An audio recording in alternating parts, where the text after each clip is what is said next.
am back with Soraya. She's the home buyer who purchased this home to do a renovation loan. And I helped her with the financing. My name is Christine. So we're going to walk through some like things she wishes she would have known maybe before we did it, what the pros and cons were, maybe what she didn't expect, and maybe what she did expect. So it's going to be me interviewing Soraya about the process because you as buyers maybe want to hear from a buyer. So thank you for sitting down with us. Appreciate it. Let's talk a little bit about what you paid for the house again. I want to go back to like the value because she's got a lot of value in this house and we want to explain that. So go ahead. How much did you pay for the property? Okay, so initially the asking price on the house was $276,000. I ended up being able to negotiate it down to $215,000. So I paid $215,000 for the house. And then we do a write-up with the consultant, which she received. And the write-up, I have the notes here from when we closed 2 years ago almost. It was $246,000, and we did a 10% contingency for $24,600. Soraya also had to pay an architect who helped her with the design. That fee was $11,000, which is funded through the loan program. So she paid half up front. We reimbursed her after we closed, and then we paid the balance due to the architect, okay? She also had to pay what's called the HUD consultant. That's $2,500, and she had 5 draw inspections for $1,750. This is all financed in the loan. I'm just running some numbers so you guys understand how it works. We clear the lien waivers every time she does a draw, and then she had to pay for permits, which were $1,200.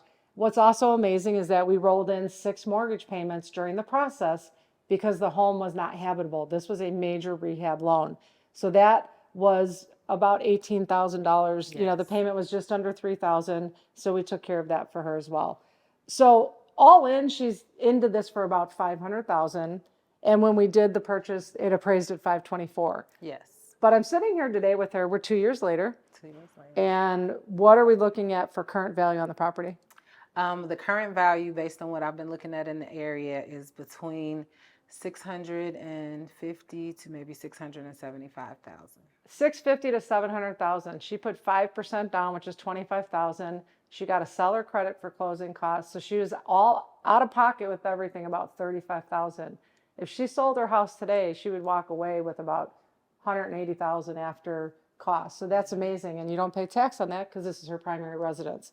So fantastic information. Let's talk a little bit about the process. I mean, let's start from day one when you and I spoke. You knew nothing about this program. So how did we get here to be sitting in this beautiful home? I'm going to let you take it away here. Well, at first, when I first started looking for a home, I wasn't sure if I wanted to do a renovation or not.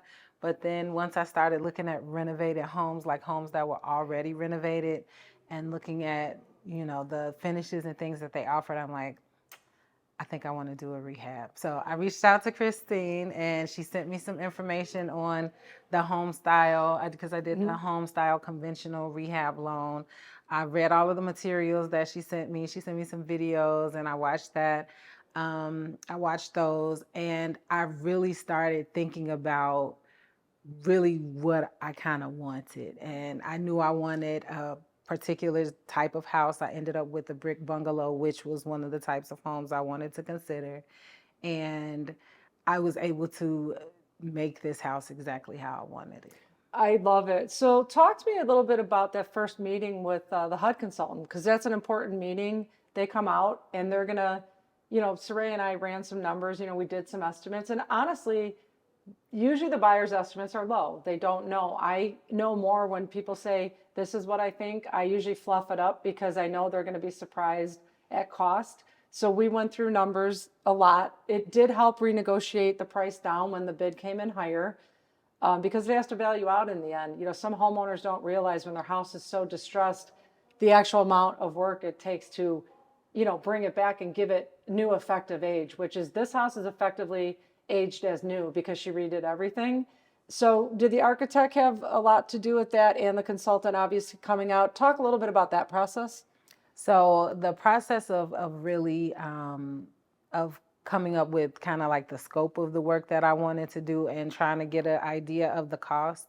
After like looking over the materials that you gave me, I did reach out to contractors and just like ask general questions. Right. I'm like, hey, I'm buying a house. I know I'm gonna probably need to do a second floor addition, and I'm gonna have to completely gut the inside. And of course they couldn't give me an exact number, but based on like, their experience, they were able to give me like a range. And so I had an idea that in my mind, I knew that what I was looking at, I would be looking at like a renovation budget of I needed to have at least 250,000. Right. Like I knew that going into it.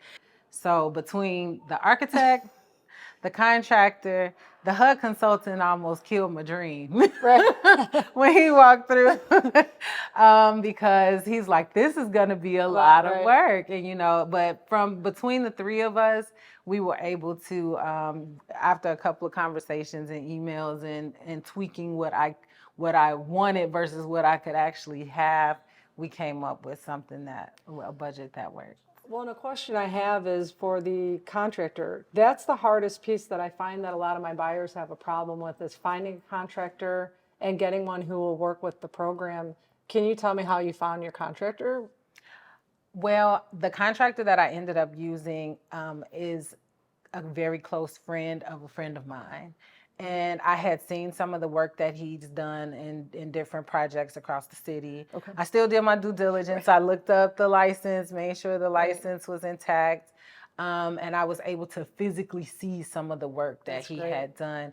And I also knew that, with the size of the project I was doing, I knew that it was important for me to really understand if a contractor had enough subcontractors or bandwidth to handle a project this big in the time frame that I needed it done. So. And we've covered that in my past videos. If you have a contractor that does small projects, like maybe they do kitchens or they're bathroom remodelers, that's not someone you're going to hire for a full house rehab. So, I mean, I'm glad she brought that up because that's super important to talk about. Did you have any other contractors come out like to bid at all? I had so I had one other general contractor come out, and because I didn't really know, it was like somebody I found in Yelp. Right. And it's like, I didn't have any kind of reference. Like to look at the work, and it's like. Good. Well, so it worked out. I had to work with someone, like I was able to physically see the other person. And I would say that, for people who are doing this type of loan, finding the contractor up front is important. If you're thinking about it, ask your friends. Like she just said, it was a friend of a friend and she got to see their work. You can ask your realtor.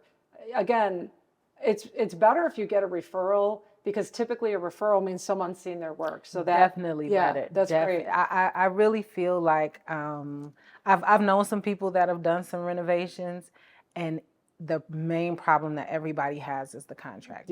Is the main problem. And I'm going to say one more thing. When she did her diligence about her contractor, one of the things we have to do is try to help vet it, but it's not our responsibility that we say that contractor's perfect. We have to vet certain things, that they're licensed, insured. We do background check because everything's public record. It's called LexisNexis. It's a report you run. You can see if a contractor's filed bankruptcy. There's just certain things that we can see to try to let you know if the contractor, is going through the validation. Okay, it doesn't mean that you're not going to have an issue. Like, we cannot promise that as a lender, but we're doing our best to help you. Red flags. Has the contractor changed names recently? Have they changed names multiple times? Why is that a red flag? Well, if I'm a contractor and I'm under John Doe LLC and I cause a problem on your house, I can go get a new LLC, Jane Doe LLC, and start a new project, but it's a different name. So if you're researching John Doe LLC, you're not going to know that maybe there's a complaint against him.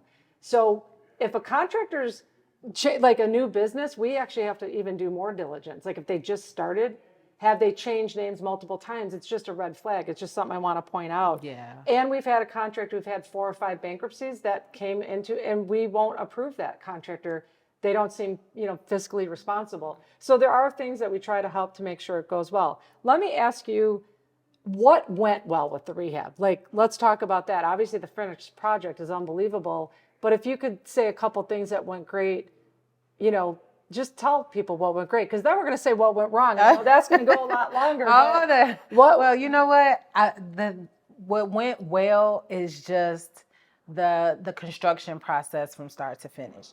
Fortunately for me, I picked a house that didn't have, like, I didn't run into any surprises. Like, you know how you watch the renovation shows on Yeah. TV and they're like, oh, you know, I Right. didn't run into any issues. I was able to have an understanding of the work that needed to get done, and it was able to start and keep going. Right. Yeah. So that part for sure was definitely one of the things that went well. The other, of course, is how everything came out. Gorgeous. And I was also able to, like, in this process, like while your home is under construction, there will be changes and decisions you might have to make, like on the fly. And my contractor helped me make some good decisions and pivots when we had to pivot. If you have any questions, feel free to reach out to me. And don't forget to subscribe to my YouTube channels for more tips.